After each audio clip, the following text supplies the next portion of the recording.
Bonjour à toutes et à tous, bienvenue sur la chaîne. Comme promis lors d'une précédente vidéo, j'avais décidé donc de vous montrer l'intégralité de ma collection en ce qui concerne les musiques de films, donc les musiques orchestrales principalement. Ça va être chose faite avec cette première vidéo. Je dis bien première parce que je vais faire ça à un rythme de 15-20 CD parce que j'en ai beaucoup et sinon la vidéo risque d'être fort longue. Donc pourquoi j'aime bien les musiques de films, c'est expliqué dans la vidéo précédente, je vous invite à aller la voir. Les titres que vous allez voir sont donc classés par ordre alphabétique et nous allons commencer tout de suite. Le premier d'entre eux, voilà, c'est un Disney, donc il s'agit de la bande originale d'Aladin, grand classique de Disney. C'est la version anglaise que j'ai ici, donc les chansons que vous allez entendre sont en anglais, notamment la fameuse Prince Ali.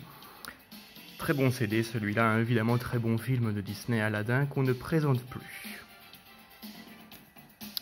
Le suivant est encore un Disney mais bien plus vieux. Alice in Wonderland. J'aime beaucoup ce film-là, c'est vraiment une particularité chez Disney, film très intéressant. Les musiques sont vraiment très chouettes aussi. Le joyeux non-anniversaire, etc. Vraiment un chouette CD, j'aime beaucoup le film aussi, c'est pour cela. Ensuite, encore Alice in Wonderland, mais version Tim Burton. Donc évidemment, qui dit Tim Burton dit Danny Elfman, qui nous propose une composition comme à son habitude. On reconnaît tout de suite la patte de Danny Elfman. Le thème d'Alice est vraiment bien, avec des chœurs qui crient Alice, Alice. Vraiment chouette CD également. De nouveau, aussi étrange que le dessin animé de Disney. Disney a bien fait d'ailleurs de faire appel à Tim Burton pour réaliser ce film-ci. Ensuite, là on change un peu de registre. American Assassin, donc film avec Michael Keaton, c'était tiré de romans, etc. Le score est composé par Steven Price, c'est assez intéressant. Pour ceux qui connaissent le film, il y a des moments angoissants, évidemment comme c'est un film d'action, il y a aussi beaucoup de thèmes rythmés dans ce film-là. Ceux qui l'ont pas vu, je vous invite à aller le voir, franchement c'est un film d'espionnage qui change un petit peu. Attention, gros classique pour après. Film coup de poing, American History X. Alors celle qui a composé le film s'appelle Anne Dudley, donc je ne connaissais pas plus que ça. American History X, vraiment film que j'ai vu quand j'étais à l'école en secondaire. Franchement, film marquant pour plusieurs raisons.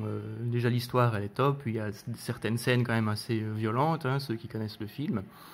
La bande son est vraiment bien, donc il y a des thèmes très émouvants, d'autres thèmes beaucoup plus action, par exemple le numéro 4, Playing to Win, c'est la fameuse scène où ils font le match de basket. Franchement, ce film-là, si vous ne l'avez pas vu, il faut courir aller le voir parce que c'est énorme. Le disque, je ne sais pas s'il est si facile à trouver que ça maintenant, d'autant que c'est un film qui date de 98, donc ça fait quand même un petit moment. Mais voilà, grand classique, je vous invite franchement à aller voir ce film-là, American History X. Vous me direz ce que vous en pensez, mais vous risquez d'avoir une claque si vous ne l'avez pas vu. Suivant, on rentre dans quelque chose que j'aime pas. Donc le film est bien, Bad Boys, d'accord. Mais c'est un CD exclusivement de chansons. En fait, pour moi, le CD est intéressant pour la piste 15, car c'est enfin le thème de Bad Boys, donc composé par Mark Mancina. Vraiment un très bon thème, un peu comme Speed, ce qu'il avait fait pour Speed. Mais pour le reste, oui, ce sont des chouettes morceaux des années 90. Mais voilà, c'est pas ce qui m'intéresse le plus. Pour ceux qui aiment bien les chansons, par contre, vous avez la fameuse chanson Bad Boys, what you gonna do, here they come for you. Là, vous l'avez. Et vous avez également une chanson très connue, Shy Guy, c'est-à-dire c'est le premier titre de Diana King. Alors, attention. Grand classique, Batman de Danny Elfman. Alors pour ce film-là, il y a eu 2 CD, donc il y a eu le score de Danny Elfman, mais aussi le CD de Prince. Je possède le CD de Prince, mais je l'ai rangé avec la discographie de Prince, tout simplement parce que je suis très grand fan du chanteur. Donc Prince avait composé un album exprès pour le film, et cet album s'est très bien vendu. Ici, pourquoi c'est culte? Déjà c'est Danny Elfman, et il a réussi à créer le thème avec un grand LE pour Batman. J'en avais parlé lors de la première vidéo, mais c'est Vraiment, on peut pas faire mieux, quoi. Sincèrement, ce qu'il a fait là, c'est du très très très grand art. Le thème de Batman, phénoménal. Danny Elfman qui en remet une couche avec un album encore plus sombre que le précédent, Batman Returns. Bon, déjà, le film est plus sombre que le précédent, mais ici, c'est vraiment, on pourrait dire que c'est au sommet de son art, là, Danny Elfman. C'est énorme ce qu'il propose. Le thème de Batman est quelque peu réarrangé, mais on le retrouve. C'est vraiment impressionnant ce qu'il a fait. Pour un film vraiment dark qui a fait polémique à l'époque, hein. Après ce film-là, on a eu droit au boost de Joel Schumacher. Et il a fallu attendre que Christopher Nolan arrive pour que Batman soit de nouveau un super-héros intéressant. Parce que franchement... Mais voilà, bon film, bon score, sincèrement à posséder. En parlant de Nolan, Batman Begins, alors j'ai envie de dire... Hans Zimmer a le malheur d'arriver après Danny Elfman, donc le thème qu'il propose est certes bon, mais il n'est pas aussi puissant. Pardon, il n'est pas aussi puissant que celui de Danny Elfman. Sincèrement, c'est très bien, mais voilà, il a le malheur d'arriver après le maître Danny Elfman. Je vous dis, c'est par ordre alphabétique, mais là j'ai fait un écart parce que Batman Begins, le film suivant s'appelle The Dark Knight, donc de B on passe à D. Mais sinon, j'aurais mis CD n'importe comment. Donc, The Dark... oh là, décidément, excusez-moi. The Dark Knight, en digipack, celui-ci. Assez intéressant. Avec le fameux thème pour le Joker, hein, Why So Serious, qui est franchement pas mal. Je me demande s'il n'y a pas des cartes postales avec, ouais. Bon, ça, c'est le livret. Ouais, c'est bien ce qui me semblait. Donc, dans ce digipack-là, j'ai quelques cartes postales en plus. Ah, bah, elles sont recto-verso également. Vous voyez. Très bon CD. Le thème Why So Serious, sincèrement, celui-là, il est très très bien. C'est vraiment un thème de malade mental, hein. J'ai envie de dire, quand vous l'écoutez, on sent toute la folie du personnage du Joker là-dedans. Très très bien fait. Donc, beau digipack. C'est le premier d'ailleurs que je vous montre en digipack. Sincèrement, il est très très bon ce CD-là. Et on termine la trilogie Nolan avec The Dark Knight Rises. Évidemment, le fameux thème dans le puits, là où il y a des milliers de voix qui crient en même temps pour que Bruce Wayne puisse sortir du puits. Très très bon. Apparemment, selon la légende, ce sont des fans qui se seraient mis ensemble et Hans Zimmer aurait remixé les cris des fans pour faire quelque chose par rapport à ce thème-là. Dark Knight Rises. Et de nouveau, hein, le thème de Batman, moi je le trouve nettement inférieur que celui de Danny Elfman. Il reste pas dans les mémoires comme celui de Danny Elfman. Bon, film critiqué, mais bon, moi j'aime bien. Batman v Superman, encore en digipack. Alors, voici. Digipack 2 CD, il y a un petit poster dedans si vous voulez voir. Voilà ce que ça donne.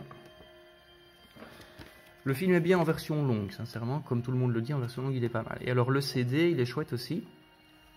Mais moi j'aime bien surtout pour le fameux Is She With You. Donc en fait, pour une fois, Hans Zimmer va créer un thème pour un personnage, ce sera Wonder Woman. Comme Wonder Woman n'avait jamais été fait avant, bah, ici on a un thème très bien choisi pour la fameuse héroïne de DC.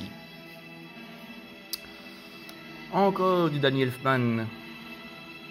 Beetlejuice, je pense qu'on ne présente plus, le thème est vraiment très très bon. Il y avait eu un cartoon d'ailleurs réalisé juste après. Le thème avait été réutilisé, un petit peu réarrangé, hein, comme ce qu'ils avaient fait pour Batman The Animated Series. Ici, franchement, Beetlejuice, c'est du Danny Elfman pur jus, avec un thème très très entraînant. Si vous n'avez pas vu Beetlejuice, c'est un manque dans votre culture, il faut le voir. Et la musique, ben, elle est très très bien. Danny Elfman, de toute façon, on reconnaît. Dès que c'est une composition à lui, on reconnaît. Ensuite, c'est un CD best-of, mais un CD best-of de musique. Alors, ça va plaire à monsieur Angelo Rain. Il s'agit du best-of Jean-Claude Van Damme, mais best-of qui comprend 3 films en fait. Donc, si vous lisez, il y a Bloodsport, il y a Lionheart et Cyborg. Donc, 3 films avec une bonne bande-son. C'est bien C'est un peu mélangé. Donc le premier c'est Bloodsport Fight to Survive. Ensuite on tombe sur Lionheart, Ladies Apartment, Cyborg, Bloodsport, Cyborg. Ils n'ont pas fait que du Bloodsport pour commencer, puis que du Cyborg, puis que du Full Contact. Non, non, non. Ils ont un peu mélangé. Et c'est ce que je disais tout à l'heure, dans la vidéo précédente, pardon. La chanson Fight to Survive, elle est bien, mais on a l'impression que c'est pas la voix du chanteur qu'on entend dans le film. Donc voilà, ça permet de tomber sur quelques thèmes intéressants de bons films de Van Damme, car comme je le disais, trouver les CD complets du film de Van Damme actuellement, c'est vraiment pas facile. Hein. Le Lionheart, il est quasiment introuvable. Cyborg, je pense pas l'avoir vu. Des fois, vous pouvez avoir du bol dans les magasins d'occasion, mais oui, comme je vous dis, il faut tomber sur un coup de chance. Parce que les gens sur eBay ou sur Amazon, ils se sucrent sur votre dos quand ils les CD à 150, 250 euros. Des fois, dans les magasins d'occasion, bah oui, vous pouvez tomber sur celui-ci qui pourrait peut-être valoir, je sais pas moi, 7 euros. Du Disney encore, VF cette fois-ci. Blanche-Neige et les 7 nains, donc score très vieux, puisque le film date quand même de 1937. Donc vous avez de tout, vous avez principalement les musiques et alors les fameuses petites chansons. Donc il y a le Hey Ho, on rentre du boulot par exemple, et je ne sais plus encore qu'est-ce qu'il y a là-dedans. Il faut que je me rappelle plus du film par cœur, mais voilà, il y a et des chansons et des musiques, mais évidemment principalement des musiques, 24 pistes, donc il y a quand même de quoi faire. En achetant ces CD là aussi, ça fait une petite ambiance Disneyland Paris. Comme j'aime bien Disneyland Paris, j'ai l'impression de me retrouver un petit peu dans le parc.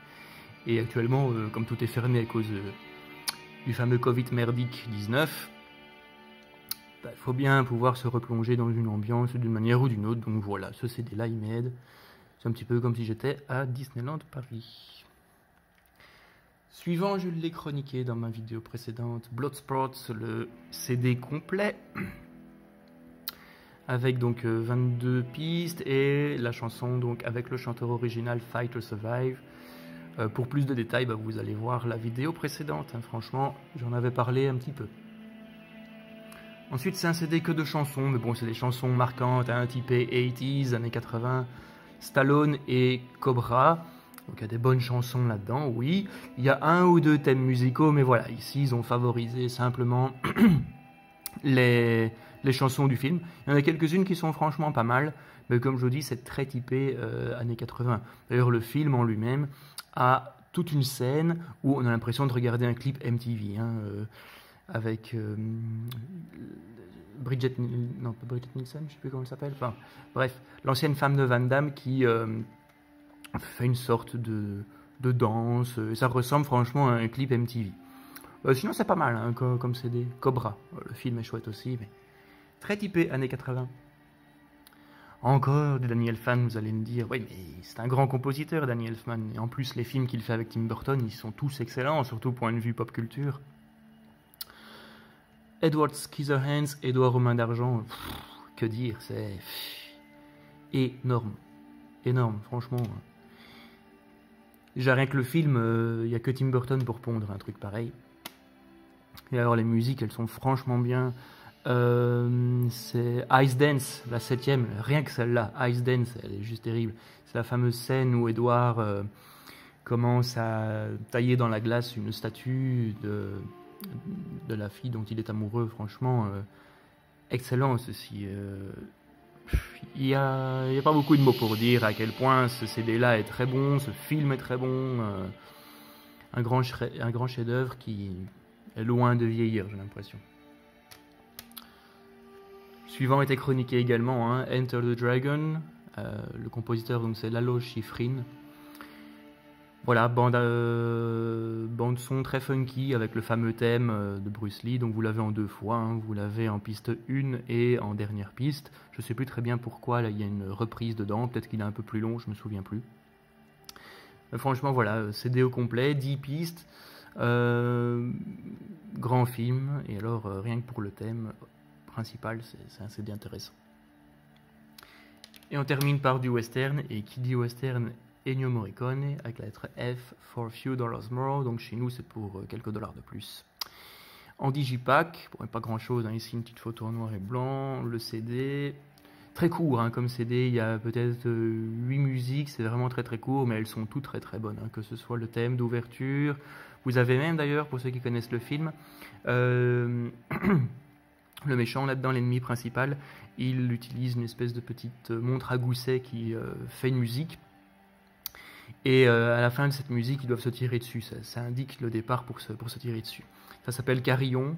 Et ouais, pour moi, c'est vraiment super comme musique. C'est très court, mais c'est hyper marquant quand on voit cet acteur utiliser sa montre à gousset dans le film. La musique, elle est juste terrible, quoi. Voilà, donc ça fait déjà une bonne petite série de CD pour cette première vidéo. Évidemment, il y en aura encore d'autres, parce que je n'ai pas fini, hein. Vous avez vu, on a fait de A à F, j'ai jusqu'à W, hein, donc ça laisse encore le temps de voir venir. Voilà, donc si vous voulez suivre la suite de ces vidéos-là, il suffit de faire une chose, c'est-à-dire vous abonner.